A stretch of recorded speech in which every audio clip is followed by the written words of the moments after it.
Terima kasih Anda masih menyaksikan Kompas Petang, Saudara. Tifauzia Tiasuma atau Dr. Tifa Jumat pagi hadiri pemanggilan penyidik di Treskrimum Polda Metro Jaya terkait dugaan pengusutan atau penghasutan soal ijazah Joko Widodo. Dr. Tifa yang diperiksa terkait dengan laporan objek perkara penghasutan dan penyebaran berita bohong mengaku mendapat 68 pertanyaan. Di hadapan penyidik, Saudara, ia mengaku meminta disertakan ijazah Jokowi sebagai bahan klarifikasi. Selain itu, rekan Roy Suryo ini meminta kejelasan penyidik mengenai siapa saja pelapor dirinya dan rekan-rekannya.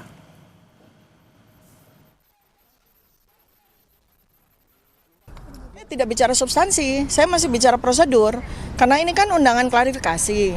Undangan klarifikasi itu artinya kan pihak pemeriksa ingin mengklarifikasi beberapa hal kepada saya yang termuat dalam 68 pertanyaan itu. Tapi saya sebagai pihak yang diundang kan saya juga membutuhkan klarifikasi juga kan gitu kan. Nah, klarifikasi yang paling utama tentu saja adalah ya ijazahnya. Ya kan, klarifikasi sebab semua 68 pertanyaan itu melingkupi ijazah tersebut. Tapi kita nggak bisa menjawab bagaimana kalau tidak ada ijazahnya. Kalau ada ijazahnya di depan meja ini ya kita berbincang-bincang tentang ijazah tersebut. Dan itu akan relevan dengan pertanyaan yang diajukan kepada saya. Gitu. Oh, kalau yang sekarang itu bukan Pak Joko Widodo, yang ini ya, yang hari ini itu laporan dari 5 pihak yang kita juga nggak tahu jati dirinya ya. Jadi kalau saya sih bicara begini, bukan soal legal standing apa, tapi keberadaannya, keabsahannya sebagai pelapor, itu kan juga perlu diklarifikasi. Sementara itu, Saudara, Pengadilan Negeri Surakarta memastikan putusan sela dalam kasus gugatan ijazah Jokowi menjadi putusan akhir dalam perkara ini. Hal ini dikarenakan majelis hakim menerima eksepsi dari para tergugat terkait dengan kewenangan pengadilan. Para tergugat menilai perkara ini ranah Pengadilan Tata Usaha Negara. Meski begitu, Saudara, pengadilan pun tetap memberikan waktu 14 hari bagi penggugat untuk memutuskan sikap mereka. Oke. Jadi untuk perkara nomor 99 ya, antara Dr. Muhammad Taufik melawan Insinyur Joko Widodo dan kawan-kawan, kemarin acaranya adalah putusan sela ya. Jadi putusan sela itu adalah untuk memutus mengenai adanya eksepsi atau keberatan tentang kewenangan mengadili ya. Jadi di dalam putusan sela itu kita baca bahwa pengadilan mengabulkan eksepsi tentang kewenangan mengadili secara absolut tersebut, yang pada pokoknya menyatakan Pengadilan Negeri Surakarta tidak berwenang mengadili perkara itu. Ya, sehingga dengan adanya putusan sela itu, akhirnya putusan itu menjadi putusan akhir yang mengakhiri perkara nomor 99 ini di Pengadilan Negeri Surakarta. Sementara itu, pasca gugatannya tidak dilanjutkan oleh pengadilan, penggugat ijazah Jokowi, Muhammad Taufik, mengaku sudah menyiapkan gugatan baru. Kali ini yang digugat adalah Jokowi, Universitas Gadjah Mada, dan Komisi Pemilihan Umum. Sementara terkait putusan sela yang menyatakan persidangan tidak dilanjutkan, penggugat akan mengajukan banding.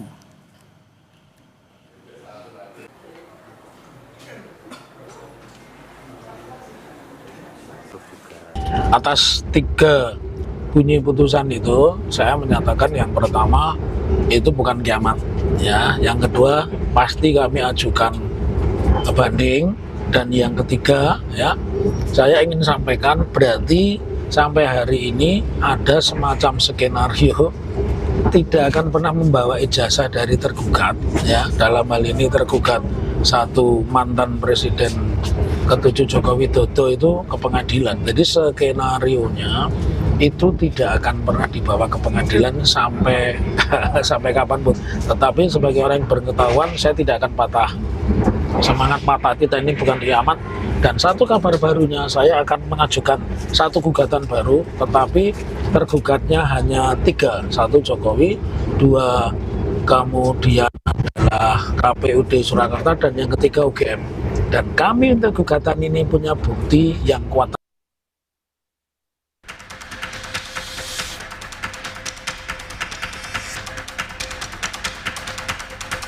Kasus ijazah Presiden ke-7 Jokowi memasuki babak baru. Polda Metro Jaya melanjutkan penyelidikan dugaan penghasutan ijazah palsu Jokowi dengan memanggil terlapor Roy Suryo CS pada Senin 7 Juli lalu. Roy yang sebelumnya memilih tidak memenuhi panggilan polisi akhirnya datang pada Senin lalu karena dalam surat pemanggilan sudah ada status terlapor. Namun dia heran dengan pihak pelapor yang menggunakan pasal 160 KUHP tentang penghasutan karena menurutnya harus ada korban yang merasa dihasut jika ingin melaporkan seseorang dengan pasal tersebut. Karena di sini sudah ada beberapa nama yang ditulis sebagai terlapor, gitu ya. Sudah ditulis dan sudah ada tempusnya dan ada lukusnya. Tapi tempus dan lukusnya pun banyak banget, ya. Bahkan yang kita lihat di sini, kalau menurut pasalnya, ya pasal itu adalah bukan elektronik. Yang pertama adalah pasal 160. Berarti kami itu harus hadir di semua tempat itu pada jam itu, pada tanggal itu bersamaan dengan para pelapor. Pelapornya juga harus hadir di sana. Usai memeriksa para terlapor, penyidik Polda melanjutkan pemanggilan pihak pelapor dari Pradi Bersatu, Ade Darmawan. Ade mengklaim sikap dan pernyataan Roy Suryo CS di Bareskrim saat gelar perkara khusus adalah bukti upaya penghasutan kepada publik. Selain itu, 50 bukti penghasutan Roy CS sudah ia serahkan ke penyidik.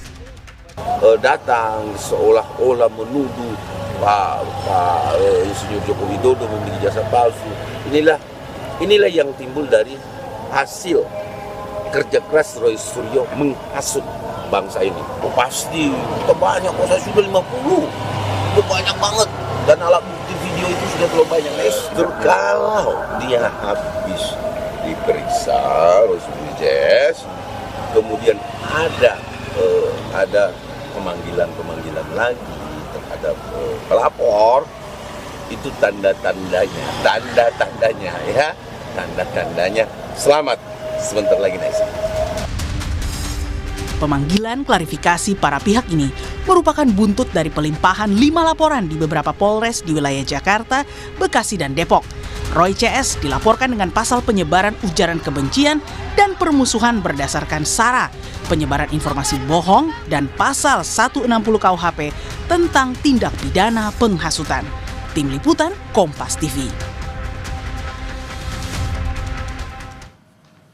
Penyidik Polda Metro Jaya kini terus memproses laporan dugaan penghasutan dan penyebaran berita bohong tentang ijazah Jokowi dengan terlapor Roy Suryo CS. Namun dalam pemeriksaannya, para terlapor bersikukuh minta diperlihatkan ijazah asli Jokowi oleh penyidik. Kita bahas petang ini bersama dengan kuasa hukum Dr. Tifa Abdullah Al-Katiri dan juga pelapor Roy Suryo CS dari Pradi Bersatu, Ade Darmawan. Selamat petang Bapak-bapak dengan Maidop di sini. Ya, Mbak Medop, selamat. Assalamualaikum. Saya mau ke Pak Abdullah dulu nih dari Dr. Tifa. Apa saja yang digali penyidik dari pemeriksaan Dr. Tifa hari ini? Baiklah. Jadi tadi siang itu sekitar jam 10 lebih ya, kita baru masuk ke ruang penyidik, ya kan. Memang kehadiran kami itu atas dasar undangan klarifikasi ya. Nah, kami hadir. Ya memang di dalam undangan itu ada tertulis terlapor, memang benar, ya kan. Kemudian pertama-tama yang kami tanyakan pada penyidik, ya kan, karena klarifikasi atau penyelidikan itu adalah mencari tindak pidananya, apa ada perbuatan non hukum, belum bicara substansi. Ya oleh sebab itu kami tanyakan pada mereka, kira-kira perbuatan non hukum apa, pidana apa yang dilakukan oleh klien kami ini. Karena semua pasal-pasal itu setelah kami analisa itu pasal-pasal itu sebenarnya tidak ada perbuatan non hukumnya. Contohnya kalau kita, jadi kami minta penjelasan gitu loh. Nah, tapi penyidik juga tidak bisa menjelaskan, ya kan? Bahkan kami yang memberikan satu apa istilahnya itu masukan pada penyidik, ya kan? Coba kita lihat ya, pasal 160 ya kan KUH pidana itu dulu sebelum ada putusan MK ya. MK itu tahun 2009 nomor 7 itu yang dari formil menjadi material, ya kan. Yang dari tidak ada korban harus ada korban lah, seperti itu. Itu dulu memang digunakan itu pasal itu untuk banyak hal. Banyak, bahkan beberapa klien kami itu dikenakan pasal itu, ditangkap, dan ada ustadz, ada macam-macam lah, Dr. Habib Rizik kalau nggak salah pernah kena pasal 160. Pak Abdullah, maaf sebelum kita bahas soal pasal, jadi ini pemeriksaan Dr. Tifa hari ini belum sampai pada substansi. Tadi kan kami juga sempat mengutarakan pernyataan dari Dr. Tifa. Klien Anda ini ngotot ya minta diperlihatkan oleh penyidik ijazah Jokowi dulu, baru kemudian mau mengklarifikasi. Itu diantaranya. Jadi begini, kami itu ingin penjelasan. Jadi kalau memang tidak bisa dijelaskan ada perbuatan melawan hukumnya atau tindak melawan hukum, kami menolak untuk diperiksa. Jadi kami ini sebenarnya menolak untuk diperiksa. Kami keberatan untuk diperiksa karena penyidik tidak bisa menjelaskan tindak pidana apa yang dilakukan. Memang itu aja sebenarnya. Yang lain-lain itu kan ditunjukkan pada waktu kita mau tanda tangan BAP itu, memang ada beberapa pertanyaan kami tidak menjawab. Karena kami konsisten, karena kami menolak, ya kami tolak gitu loh. Kemudian hubungannya dengan pasal dihadirkan ini hubungannya dengan pasal 28 ayat 3 itu kebohongan. Kebohongan yang melibatkan kerusuhan lah istilahnya. Atau keonaran. Ada hubungannya dengan pasal itu. Ya kan, kalau dikatakan bohong berarti nggak bohongnya mana? Makanya kita minta ijazah aslinya itu dihadirkan di meja ini supaya tahu bahwa kami itu bohong gitu loh. Ya kan, bohong itu kan harus ditunjukkan kebenarannya seperti apa. Itu kalau penyidik memang tidak bisa menghadirkan ijazah asli ya, yang menurut konon kabarnya asli, tidak ditunjukkan, kami tidak mau diperiksa. Jadi ada dua hal, satu pasal-pasalnya tidak kena, yang di pasal 28 ayat 3 itu karena ya seharusnya dihadirkan karena mengatakan klien kami itu bohong kan begitu. Itu tadi. Jadi kita juga salah satunya kita tolong hadirkan itu di hadapan kita. Dan juga heran digelar perkara yang besar aja tidak dihadirkan apalagi di penyidikan gitu loh. Oke. Ya kan saya ikut itu gelar perkara itu. Saya ikut di dalam itu.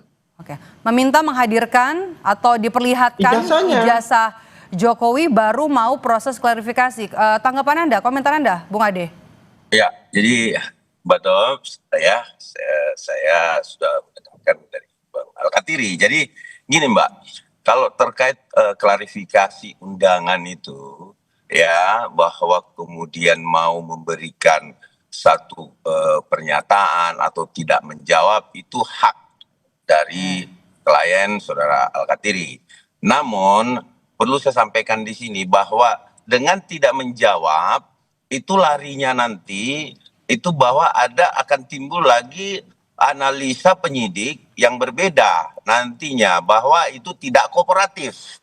Artinya tidak kooperatif dalam menjawab satu pertanyaan dari penyidik. Nah, itu bisa saja akan seperti itu nantinya. Bahwa segala sesuatu itu kan harusnya ketika terjadi tanya jawab di situ, sebenarnya peluangnya besar sekali di situ untuk membuktikan bahwa apa yang disampaikan ujaran-ujaran kebencian ataupun penghasutannya seperti apa itu kan harusnya di counter gitu loh.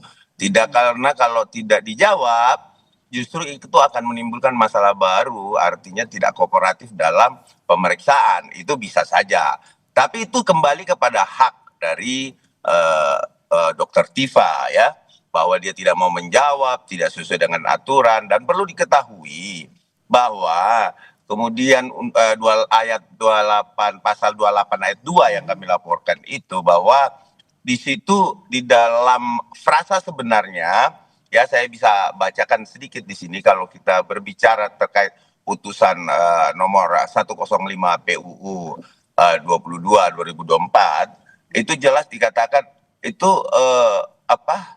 bersyarat dia ya, bersyarat sepanjang tidak dimaknai hanya informasi elektronik atau dokumen elektronik yang secara substantif memuat tindakan atau menyebabkan kebencian berdasarkan identitas tertentu, ya penyebaran kebencian berdasarkan itu kemudian secara sengaja di depan umum yang menimbulkan resiko nyata terhadap diskriminasi, permusuhan atau kekerasan. Nah, yang nyata di sini kekerasan itu tidak hanya fisik ya. Kalau kita mempelajari lebih dalam dari putusan MK tersebut, bahwa kekerasan yang dimaksud itu kekerasan cyber. Artinya dengan menjustifikasi bahwa ini palsu, sementara ada dua yang kami punya acuan ya, dasar hukum. Yang pertama adalah otentiknya satu ijazah itu ada pada keterangan UGM. Itu yang pertama. Yang kedua, identik. Itu menurut Puslap. Karena kenapa? Pembanding dari 3 ijazah seangkatan, karena memang dalam aturan itu 3 ijazah itu yang dimungkinkan tidak boleh 1 atau 2 saja, tetapi sekurang-kurangnya 3 pembanding itu sudah diperiksa oleh Puslapor, Mabes Polri, dan dinyatakan identik. Bahwa dari 2 hal tersebut kami meyakini bahwa terjadi berita bohong. Kami menduga bahwa terjadi berita bohong di sini dengan dasar seperti itu, sehingga yang memang memiliki otoritas yang menyatakan bahwa itu adalah otentik, ya itu adalah UGM gitu loh, Mbak. Jadi kalau terkait pasal, penafsiran dan lain-lain itu kembali ke penyidik. Seperti apa dia menafsirkan nanti disesuaikan dengan alat bukti yang dia terima. Bahwa ada nggak sih ujaran-ujaran kebencian, ada nggak sih yang disampaikan oleh Dokter Tifa di dalam bukti-bukti yang kami sajikan. Kami sudah dapat poin Anda, Bung Ade. Saya mau ke Pak Abdullah. Pak Abdullah, pihak Anda kan kini menunggu hasil gelar perkara khusus. Nah, kemarin kan Kompolnas juga sudah bilang kalau produk pengujian ijazah dari Polri dan juga UGM sudah kredibel. Nah, apa rencana Anda kalau nanti Polri berkesimpulan tidak ada unsur pidana dalam kasus ijazah Jokowi ini? Ya, sebelum saya jawab itu, saya mau meluruskan dulu Pak Mas Adi ini yang ujaran kebencian. Ujaran kebencian itu memang 28 ayat 2 itu deliknya itu mulai masuk setelah kata-kata berdasarkan. Jadi ada ujaran kebencian itu berdasarkan, ya kan? Dulu itu berdasarkan syara. Syara itu adalah suku, agama, ras dan antar golongan, ya kan? Nah, sekarang antar golongan udah nggak ada lagi. Dulu antar golongan itulah pintu masuk untuk ya bisa katakan diduga mengkriminalisasi lah antar golongan itu. Sekarang jadi SAR, itu nggak ada. Jadi kebencian itu yang pasal 28 ayat 2 itu berdasarkan agama, berdasarkan ras, berdasarkan warna kulit, berdasarkan bahkan keadaan fisik ya seseorang dan sebagainya. Tidak ada berdasarkan ijazah dan surat, tidak ada itu. Itu kan berdasarkan itu harus, walaupun orang itu kebencian kan, tapi masuk nggak kriteria unsur berdasarkan ini? Seperti itu, ya kan? Lah masalah yang katanya tadi istilahnya dengan di media di medsos dan sebagainya itu sudah diputuskan oleh Mahkamah Konstitusi kalau nggak salah nomor 115 itu tahun 2002. Bukan 105 itu bukan masalah itu. 105 itu masalah pencemaran nama baik. Baik. Waktu kita itu masalah pencemaran nama baik. Itu. Waktu kita terbatas, Bapak-bapak terima kasih sebentar. Saya mau menjelaskan ini. Pak Boleh Abdullah? nggak saya menjelaskan ini? Anda kan tadi tanya, tadi disinggung soal.